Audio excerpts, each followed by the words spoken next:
They abducted my children. The neighborhood association actually seized them, claiming I had violated their precious community regulations. Why? Because they believed I had illegally purchased a home in a 50-plus community. Except I didn't.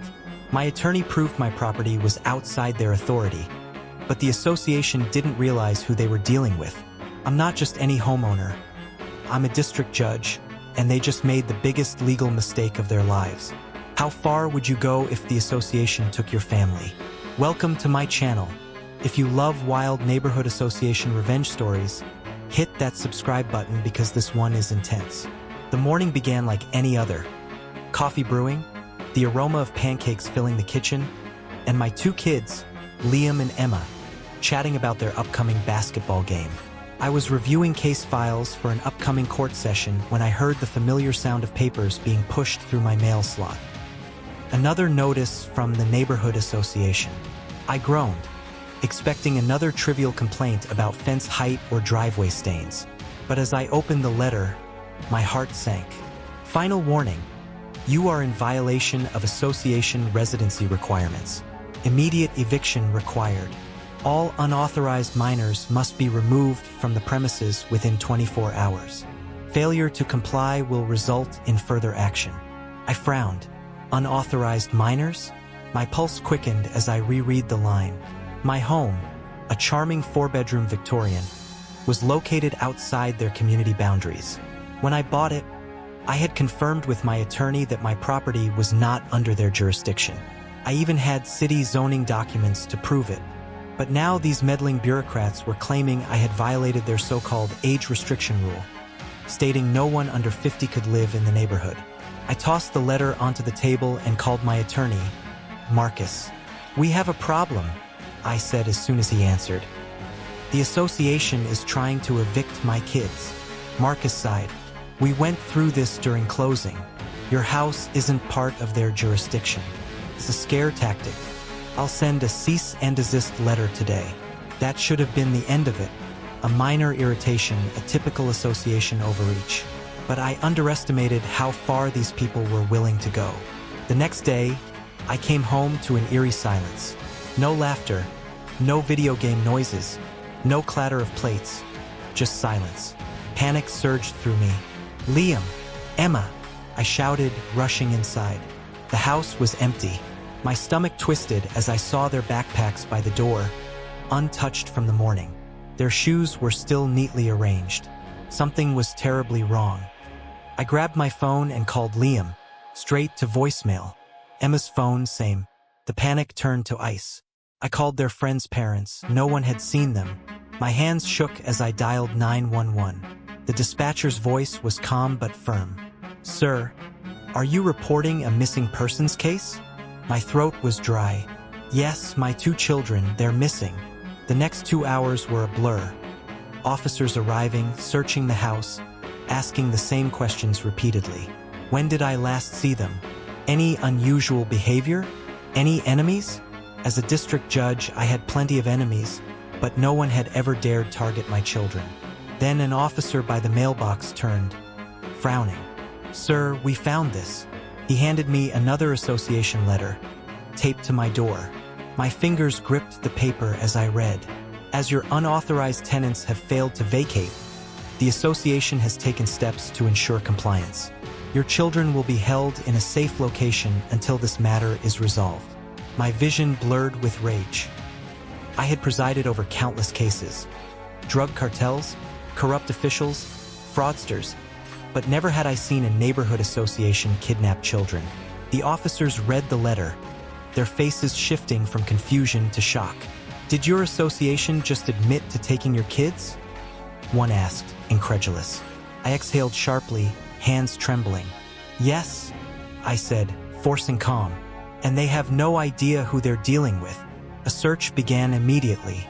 Officers swarmed the neighborhood, questioning association board members, but suddenly no one knew anything. My neighbor, Mrs. Thompson, an elderly woman who always gave my kids homemade brownies, pulled me aside. "Judge, I saw something odd this morning," she whispered, glancing nervously. "Two men in suits, strangers, came to your house after you left. Your kids got into a dark van. They didn't seem scared, but they weren't happy either. My pulse pounded. Where did they go? They drove toward the association's community center, she said softly. I thought it was some after-school program, but now, she trailed off, fear in her eyes. That was enough. I turned to the officers. We're going to that community center now. The police escorted me as I stormed through the association's glass doors. Linda Hayes, the self-appointed queen of this power-hungry regime, sat behind a sleek oak desk, smirking like a venomous viper. Ah, Judge Morgan, I was expecting you, she purred, adjusting her gold earrings. How dare you? I slammed the letter onto her desk, voice trembling with fury. Where are my children? Linda tilted her head, feigning innocence. Your illegal tenants have been relocated to a more suitable environment until this matter is resolved. The officers beside me exchanged uneasy glances. I forced myself to breathe. That's kidnapping, I said, voice low and dangerous. Do you understand what you've done? Linda's eyes gleamed. Oh, please don't be dramatic. They're at a board-approved temporary care facility while we finalize their removal. My nails dug into my palms. This woman genuinely believed her nonsense. Where are they? I enunciated each word carefully, restraining myself. She laughed airily. Somewhere safe. I suggest you stop making a scene, Judge Morgan. The association has rules. Rules? She had stolen my children and was talking about rules. But she had made a critical error. She thought she had the upper hand. I turned to the officers. You heard her. She's admitting to detaining minors without consent. The lead officer, who had clearly dealt with association nonsense before but never at this level, straightened. Mrs. Hayes, if you don't tell us where the children are immediately, you'll be charged with felony unlawful detainment, conspiracy, and endangerment of minors. Linda's smile wavered, but she held firm. This is a civil matter, officer. We're enforcing community standards. Shut up, I snapped, my rage breaking through. I'm a district judge, you fool. Do you think I don't know the law? This isn't a civil matter. This is federal kidnapping. Linda's confidence cracked. She wasn't used to resistance. She thrived on intimidation and red tape, but not today. Not against me. Before she could respond, an officer stepped behind her, pulling out handcuffs. Mrs. Hayes, you're under arrest for unlawful detainment. Wait! She screeched as the cuffs clicked onto her wrists. They're at Sunnyvale Academy. I didn't wait or speak. I ran. I drove like a maniac, ignoring speed limits, red lights blurring past as I raced to Sunnyvale Academy. Police sirens wailed behind me, but I barely noticed. My hands gripped the steering wheel, knuckles white, heart pounding. They had my kids. This deranged association thought they could kidnap my children and treat them like pawns in their rulebook. They had no idea what they'd unleashed. I screeched into the school's parking lot, threw my car into park, and bolted out before the engine stopped. Officers rushed past me toward the entrance. The school looked normal, kids on the playground, parents picking up their children. But somewhere inside, Liam and Emma were being held against their will under some fabricated excuse. My mind raced through legal scenarios, what lies they'd spun, what charges they'd concocted. But it didn't matter. This was kidnapping, a crime, and I'd make sure everyone involved paid dearly. The principal, a nervous man in his 50s, met us at the front office. What's going on? He stammered as officers stormed in. The lead officer held up the association's notice. Do you have 2 children here under the custody of the Maple Grove Association? The principal blinked, confused. Oh yes, but where are they? I cut in, my voice like steel. He swallowed and pointed to a hallway. Room 108. I didn't wait. I ran, my shoes pounding the tiles. Room 108. My blood roared as I grabbed the door handle and shoved it open, the door slamming against the wall. There they were, Liam and Emma, sitting at desks, looking scared but unharmed. A woman in a crisp gray suit stood beside them, her eyes widening as I stormed in. Who are you? She snapped, stepping between me and my kids. I ignored her. rushing forward and pulling Liam and Emma into my arms. "Dad," Emma sobbed, clutching me. "We didn't know what was happening. They just took us." "It's okay, sweetheart," I whispered, holding her tightly. "I'm here now." Liam's arms wrapped around me, his body trembling. I'd burn the world down for them. The woman in the suit cleared her throat, still deluded about her authority. "Mr. Morgan, you have no right to be here. These children were placed under temporary association guardianship." "Shut up," I growled, my voice so venomous the room froze. An officer stepped in. "Ma'am, step away from the children," she scoffed. "You don't understand. The association has legal grounds. You're not the government," I snapped. "You're not the police. You have no jurisdiction over anything, and you sure as hell don't have the right to detain minors." She opened her mouth to argue, but I turned to the officer. "Arrest her." The lead cop didn't hesitate. "Ma'am, you're under arrest for unlawful detainment and conspiracy to commit kidnapping." "This is outrageous," she shrieked as cuffs locked onto her wrists. "We're a legal governing body." "No, you're a glorified neighborhood watch with a power trip," I spat. "And you're about to learn what real legal power looks like. The legal war begins." By the time I got home, association board members were scrambling. They knew they'd messed up. I could feel it in their nervous glances, in how they suddenly claimed ignorance. But they weren't escaping. Linda Hayes, the smug president, was booked at the county jail for kidnapping and conspiracy. Now I had bigger plans. I called Marcus, my attorney, and told him to prepare the paperwork.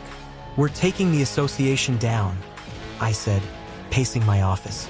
"I want criminal charges: wire fraud, illegal detainment, conspiracy, abuse of power, racketeering." Marcus whistled. "You're going for blood." "They took my kids, Marcus," I said coldly. "They thought they could get away with it. I don't want them fined. I want them obliterated." The next morning, I filed a federal lawsuit against the Maple Grove Association. The charges were devastating, naming every board member who approved my children's removal, hitting them with federal crimes that would keep them in court for years. Then I went further. See, Linda and her cronies never expected I had access to judicial resources they couldn't imagine. I subpoenaed their financial records, bank statements, internal emails, and legal fees. What I found was glorious. They'd been embezzling from residents for years. Fraudulent fines, fake maintenance fees, shell companies funneling money to board members' accounts. They hadn't just kidnapped my kids. They'd been robbing the neighborhood for a decade. Marcus called 2 days later, laughing. "You won't believe this, Linda's lawyer just offered a plea deal. She'll admit to the kidnapping if we drop the fraud charges." I smirked. "Absolutely not. I wanted them all in prison." 2 weeks later, the association collapsed. Every board member was indicted for fraud, conspiracy, and illegal detainment. Linda got 15 years in federal prison. The association was permanently disbanded, and every illegal fine was refunded with damages. I sat on my porch, sipping coffee, watching Liam and Emma play, knowing no association would ever bother another family again. They tried to take my kids, but they forgot who I was, and I made sure they paid. The fallout. The arrests hit the neighborhood like a tsunami. Residents whispered. News crews camped outside the former association office, and board members scattered like roaches. But I wasn't done. I'd seen criminals try last-minute power grabs in court, and I knew they'd try to save themselves. First came the smear campaign. Flyers appeared, claiming I'd abused judicial influence to attack the association. Online forums buzzed with posts calling me a tyrant who disrespected community rules. A few loyalists, retirees who treated violation notices like trophies, clung to the idea that the board acted in their interest. But the truth was out. They'd kidnapped children and defrauded the neighborhood. It was pathetic. A week after Linda's arrest, I got an email from their desperate new lawyer, Carl Ramsey. The subject line, "Settlement Proposal for Association Reformation." I laughed. They wanted to reinstate the association, claiming Linda acted alone and the association was vital for community integrity. They offered to drop fines, refund some stolen money, and leave my family alone if I dropped the lawsuit. I forwarded the email to Marcus. Not only did I reject their offer, but I filed a motion to freeze all association funds, preventing them from using stolen money for their defense. A judge approved it within hours. The association was bankrupt, unable to hire lawyers, issue fines, or pay bills. Then the foreclosures began. The IRS and county tax office launched investigations. Board members' personal accounts were audited, revealing years of skimming. Linda had paid herself a secret salary. The vice president funded a lake house with community fees. The treasurer laundered money through fake contracts. It was a beautiful mess. Civil suits piled up as residents demanded restitution. Board members' homes went up for auction. That's when I made my final move. How many board members have lost their homes? I asked Marcus. At least 6, he replied. Why? I smiled. Because I'm buying them. I wasn't just dismantling the association, I was erasing it.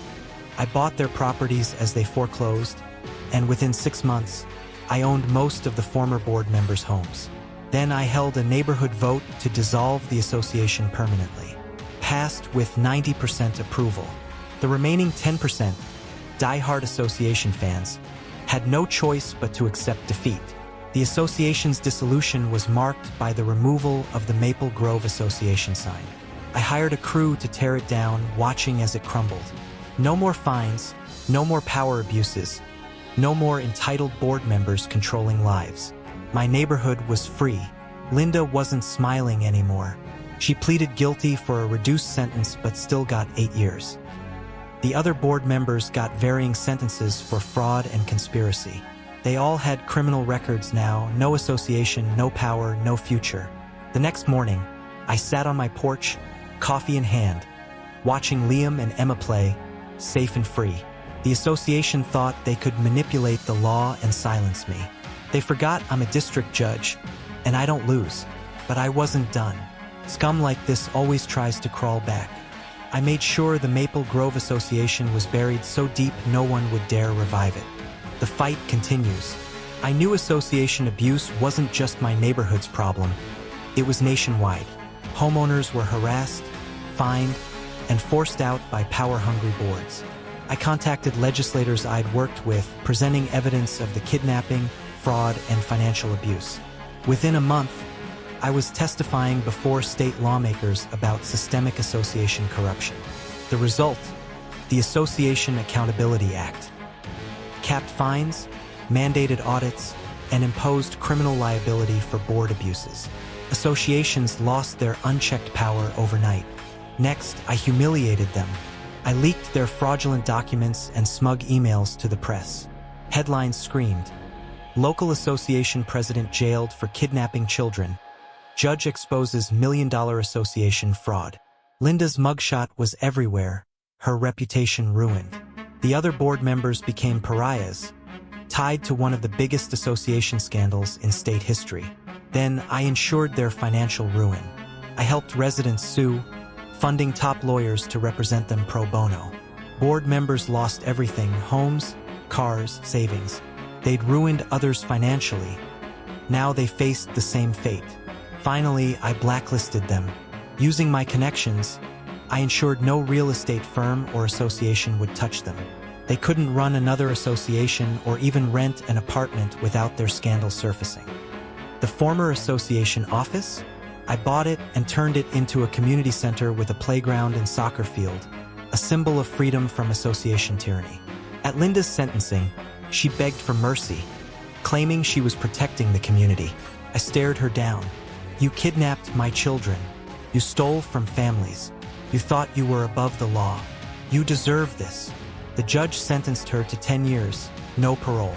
The Maple Grove Association was gone. No board, no rules, no fines. Just a peaceful neighborhood. But I wasn't finished. Association abuse was a national issue. I worked to make my case a precedent, drafting amendments to ensure any association committing crimes faced federal review. The revised laws passed, stripping associations of their power. I founded the Homeowners Defense Fund, offering free legal aid to fight unfair associations. Homeowners won their neighborhoods back as abusive associations collapsed.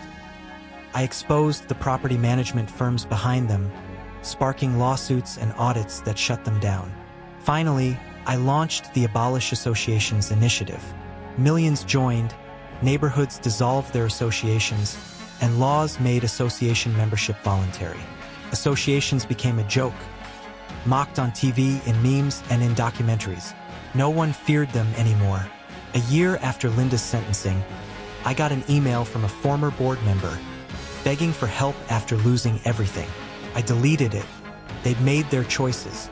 As I watched Liam and Emma play, I knew no association would ever terrorize another family.